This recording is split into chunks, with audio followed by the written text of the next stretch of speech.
But first, our top story. The Argentine debt saga continues one day after the South American government failed to pay its creditors. President Cristina Fernández de Kirchner is speaking out. Joel Richards has been covering all the twists and turns of this particular story, live for us right now from Buenos Aires. Hi, Joel.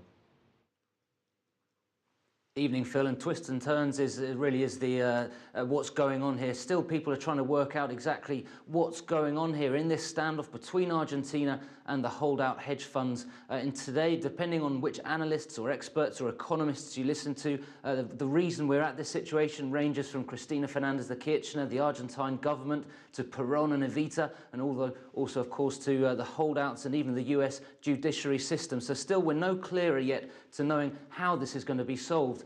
Today, Axel Kicillof, the finance minister, spoke, as did Cristina Fernández de Kirchner. Now, the president, Fernández de Kirchner, spoke just a few moments ago. Just to give you a few of the bullet points, just so we know where we're at with Cristina Fernández de Kirchner and how Argentina are viewing this. She said there's no flexibility whatsoever from Argentina, and she said that if they were to pay more, then this would be another social genocide, she said, referring to Argentina's debt from the 1990s. She said that they must stop vulture funds, in her words, and insatiable banks.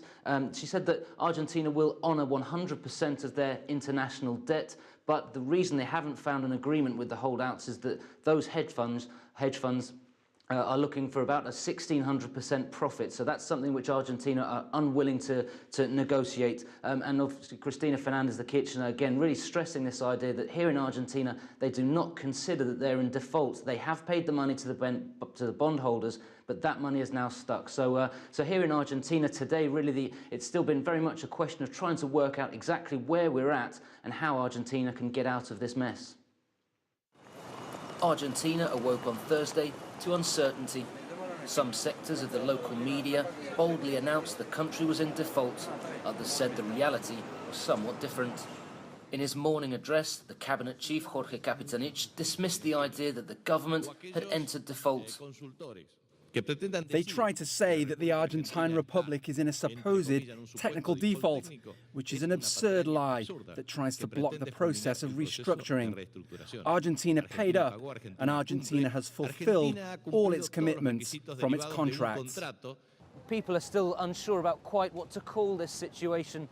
On social networks, some have coined a new phrase. It's a pun on the name of the judge overseeing the case, Griesa, and default, so they're calling it the Grifault. Wednesday night's failure to reach an agreement between the Argentine government and the holdout hedge funds led to a new phase in this legal standoff. Ratings agencies declared Argentina in selective default, but Argentina said it would stand firm. What will we do? First, like I said, we won't sign any pledge that compromises the future of Argentinians. We're defending the Argentine people. The current situation is a far cry from Argentina's most recent default in 2001. 13 years ago, 38 people were killed in protests. GDP fell by 11%. Savings in dollars were transferred to pesos, and the peso lost 70% of its value. I don't think we will reach a recession like the one in 2001, but it sure will be a severe recession. We can already feel it. As the dust settles and negotiations work towards an agreement, whatever the correct and precise term for this situation is, what is certain is this only adds pressure on an Argentine economy in recession and with high inflation. So, Phil, we're still in this situation, which, as we said in that report, is being called the Grifault. Jorge Capitanich earlier today even said that Argentina are considering taking the US judiciary system to The Hague for a malpractice. So, really, we'll wait and see how this all pans out. Judge Griesa has called another meeting tomorrow, 11 a.m. in New York, but the feeling is this is going to carry on for some time, Phil.